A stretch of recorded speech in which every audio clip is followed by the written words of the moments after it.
മാന്യ പ്രേക്ഷകർക്ക് cricket Twitter ചാനലിലേക്ക് സ്വാഗതം. ഇന്നാണ് ശ്രീലങ്ക വേഴ്സസ് പാകിസ്ഥാൻ മത്സരം പാലിക്കയിൽ വെച്ചാണ് നടക്കുന്നത്. ഇന്ന് പാകിസ്ഥാനെ ജയിക്കേണ്ടത് അനിവാര്യമാണ്. ഇന്ന് അവർ അത്യാവശ്യം നെറ്റ് റൺ റേറ്റിന് ജയിച്ചാൽ മാത്രമായിരിക്കും അവർ അടുത്ത സെമിയിലേക്ക് കടക്കാനുള്ള പ്രതീക്ഷയുള്ളൂ. ഇപ്പൊ നിലവിൽ ന്യൂസിലൻഡിനാണ് ചാൻസ് കൂടുതൽ നമുക്ക് കാണാൻ സാധിക്കുന്നത്. അവരുടെ ഹെൽത്തി ആയ നെറ്റ് റൺ റേറ്റ് കാരണമാണ് അവർക്ക് ഇപ്പോൾ കൂടുതൽ ചാൻസ് ഉള്ളത്. ഇന്നലെ ന്യൂസിലൻഡ് തോറ്റിരുന്നു. ഇംഗ്ലണ്ടിന്റെ ഒരു തിരിച്ചുവരവ് കാരണം അവർ തോറ്റിരുന്നു.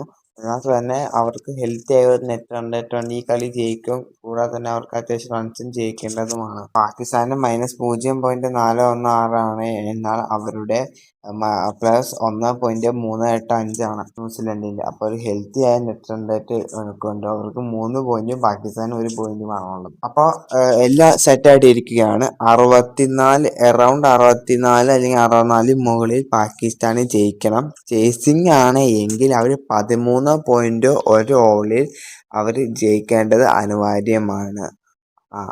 എന്നാൽ മാത്രമായിരിക്കും അവർക്ക് സെമി ഫൈനൽ പ്രതീക്ഷ കാണാൻ സാധിക്കുകയുള്ളൂ. അപ്പോൾ ശ്രീലങ്കയുടെ കാര്യത്തിലേക്ക് നോക്കുവാണെങ്കിൽ 2 കളിയും തോറ്റു.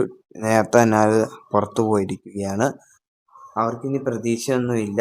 എന്നാൽ തന്നെ അവർക്ക് അവസാനത്തെ കളി ആയാൽ തന്നെ ശക്തമായ ഒരു പോരാടി അവർക്ക് ജയിക്കാൻ സാധിക്കുന്നതാണ്. അവർക്ക് പോരാടാം.